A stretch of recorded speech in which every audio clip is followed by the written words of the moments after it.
You may wonder about my sense of timing, yet I sat down to write this reflection just before Thanksgiving, and I could not help but reflect on the gratitude and thanks we owe Native Americans.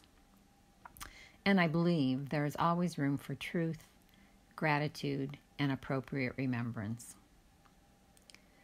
Most Americans have grown up with a similar Thanksgiving story where the Pilgrims graciously invited the Indians to dinner, and they were willing to put down their savage ways for a day of truce and thanks.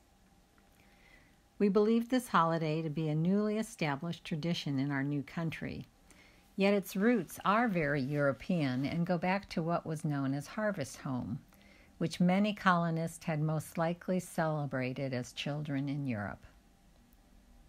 This first American Thanksgiving does draw some strong parallels to how we celebrate today. It consisted of nonstop feasting and drinking, participating in sporting events, sounds somewhat like watching football all day. They did parade in fields shooting off muskets to kill as much fowl as possible. Not our typical family event, yet we do have a lot of hunters. And we still eat many traditional Wampanoag foods, such as wild duck, goose, turkey, corn, beans, and squash. A few parts of history which have been greatly obscured are that these imported Europeans would have most likely completely perished from famine long before this historic Day of Thanks. They were ill-prepared upon their arrival and had mostly run out of food. It was seasonally too late to plant crops for sustenance, and the seeds they did bring along for planting did not thrive under all the new conditions they were subject to. The Indians very compassionately and generously shared their knowledge about planting, hunting, and gathering. The Indians had maintained reciprocal relationships with the world around them.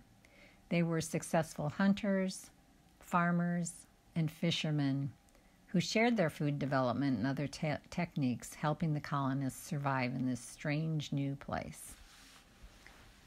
As a people, they had developed philosophies about the places they live, which are deeply rooted in traditions and rituals of gratitude to the earth which sustained them.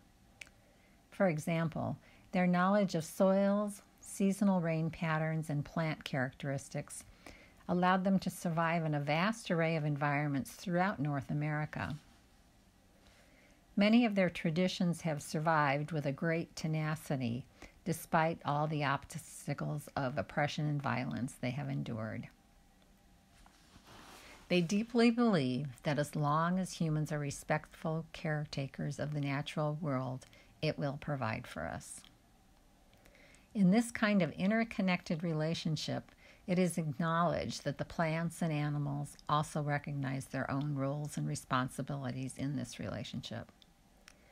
It is through this mutual relationship of respecting nature's gifts and by taking only what is necessary and making good use of everything that is harvested that this intricate balance can be maintained.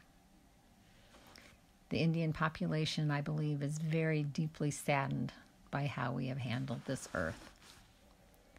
The Indian populations called the Wampanoag, who encountered the Eastern colonists, had already suffered large population losses from their exposure to new diseases brought with the first explorers.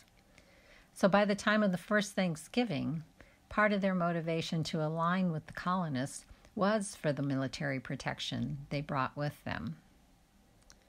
Due to their major population losses, they were no longer able to stand up to their rival enemies. This arrangement worked for a short period of time, yet we only have to look back over our history and see how the greedy desire for their resources and land turned the white populations against them. There are historical accounts of a mass killing of the bison population in order to starve the Indians out in other parts of the country.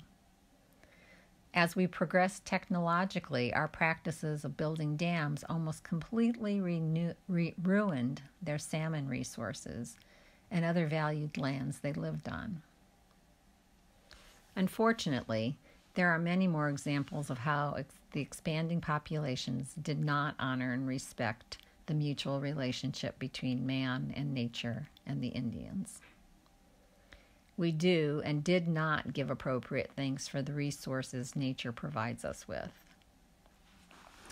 No matter where we are in North America, we are on indigenous land. And it's important to acknowledge how these lands have sustained us and how much we owe in the sense of apology and reparations for taking these lands. It's important to understand our success was based on Native Americans coming to our rescue, and for this we should be deeply thankful. Deeply thankful for introducing us to so many of the foods we celebrate and live with daily. We do not need to hold on to poisonous narratives, nor the illusion of a past unity which did not truly exist. Yet we can hold on to and focus on the values which apply to everybody: togetherness, generosity, and gratitude. We truly do have much to be grateful for, and it is as the Book of Common Prayer, it says, it is truly right to give thanks and praise. A Wampanoag prayer. Great Spirit, I thank you today.